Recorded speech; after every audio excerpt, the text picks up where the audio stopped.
Palmeiras tem alguns fatos que você tem que levar em consideração. Quando você vê que o time não está em ascensão, pelo contrário, o time precisa voltar a ter uma ascensão, você nota da seguinte forma.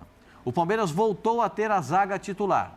A volta do Marcos Rocha e a volta do Murilo.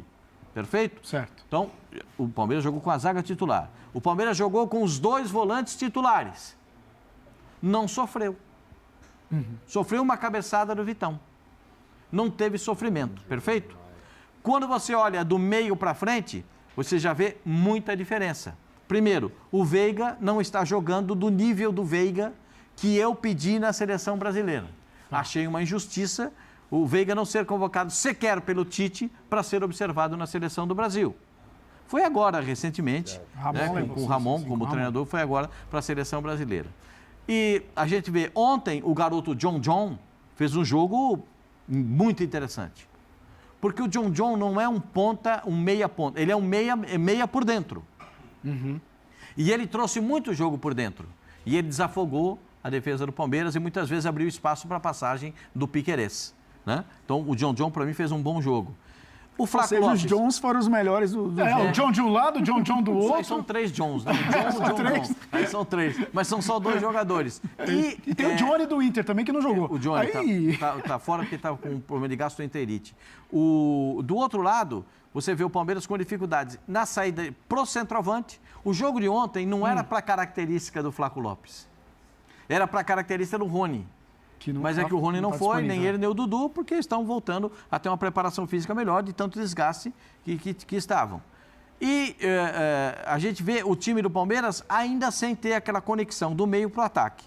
A gente já vê, ontem já deu para ver a composição defensiva, achei muito interessante a composição defensiva, mas do meio para frente, acho que ainda precisa de mais detalhes, mais refino. Refino na finalização, a gente viu as oportunidades desperdiçadas, refino no passe para uma concretização de jogada ofensiva. Precisa desse ajuste fino, que o Palmeiras já teve um dia com o próprio Abel, e acredito que o Abel, pela competência que tem, pela qualidade que tem como treinador, ele vai voltar a dar ao Palmeiras esse padrão. Também, aí já vai a minha impressão, para ter tudo isso de volta, o Palmeiras vai precisar contratar. Desde a saída do Danilo é muito falado a respeito. Vai precisar contratar. O volante, o que eles chamam lá do número 5, que o Abel fala que ele precisa de um 5, o Abel é muito semelhante ao seu Oswaldo Brandão, que dirigiu o Palmeiras, dirigiu o Corinthians, dirigiu o São Paulo. O seu Brandão falava, eu quero um 5, eu quero um 8, entendeu? Porque ele queria um ponta de lança, ele queria um volante. O Abel fala que ele quer um 5. O 5 é o primeiro volante. Ele precisa desse jogador. O Palmeiras precisa de um substituto para o Rafael Veiga, porque quando o Veiga não joga, não tem quem jogue. Ontem se viu claramente a necessidade de um jogador aberto pelo lado do campo quando não joga o Dudu. Esse é o terceiro pedido. Um zagueiro, um volante, um meia e um ponta aberto. São os pedidos do treinador do Palmeiras. A presidente do Palmeiras vai conseguir dar a ele essas contratações? Acredito que não. E quando ele faz só 3 mudanças no jogo, ele dá recado também, né, Pascoal? Não tem... Você tem 12 ontem, no banco de reservas, só faz 3? Acho que ontem ele ficou aguçado para botar o Kevin. Ele ficou aguçado para colocar o garoto para jogar, mas o moleque... Ele colocou o Hendrick, o Breno Lopes e o Richard Rios. São os 2 dos 3 já jogam frequentemente, isso. O Richard Rios e o Eu acho Hendrick. que ele ficou pensando ontem, ele deve ter imaginado botar o Kevin. Porque quando ele coloca o Breno Lopes, ele coloca o Breno Lopes pela direita. Que não é característica. Você vê que o Breno Lopes sempre traz a bola para dentro, quando ele joga para a esquerda. Quando ele joga pela direita, ele não tem pé esquerdo. Então ele vai trazendo para cá, não acontece nada. Quando ele fez uma jogada lá na ponta esquerda, ele conseguiu uma boa finalização.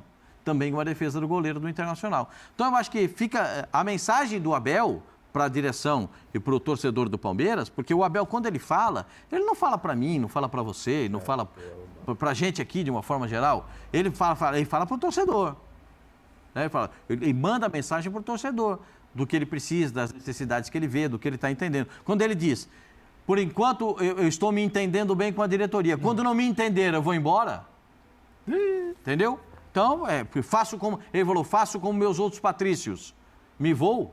Mas ninguém foi demitido, além de Guardiola e ele, Pascoal. Aliás, olha, acabou o silêncio, hein? Pascalzinho, ó. Agora você falou que ele vai falar com o torcedor, ele falou com o torcedor. Basicamente, ele falou após o empate 0-0 de Palmeiras e Internacional e falou, inclusive, a respeito desse desgaste do Palmeiras.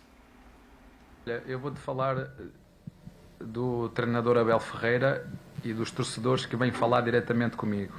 Até à data de hoje, ganhando e perdendo, a palavra que o mais... Duas palavras. Nem a minha mulher, nem as minhas filhas dizem tanto como os torcedores me dizem: eu amo você. Estou sempre a dizer, estás a ver? Os torcedores do Palmeiras que estão comigo dizem mais vezes que me amam do que tu e que as minhas filhas. Faz parte. Eu já há 2 anos ou 1 ano e meio que ando a dizer que o Palmeiras é o time a bater. Pronto, tenho a oportunidade de criticar o treinador. Agora sim, agora tenho a oportunidade de criticar o treinador, das opções do treinador. O máximo responsável de tudo que está a acontecer sou eu. Sou eu que ponho os jogadores, sou eu que escolho os jogadores, sou eu que, infelizmente, levei ao limite os nossos jogadores. E mais do que aquilo que os outros possam dizer ou pensar, é aquilo que nós fazemos dentro do nosso CT. Isso é que nos tem que deixar de consciência tranquila. Sim, o treinador tem que fazer mais esforço para que possa apresentar resultados. Sim, os nossos jogadores mais experientes, têm que rapidamente recuperar a sua melhor forma física, para depois apresentar isso em campo através de rendimento. Sim, a nossa direção tem que fazer também mais esforço.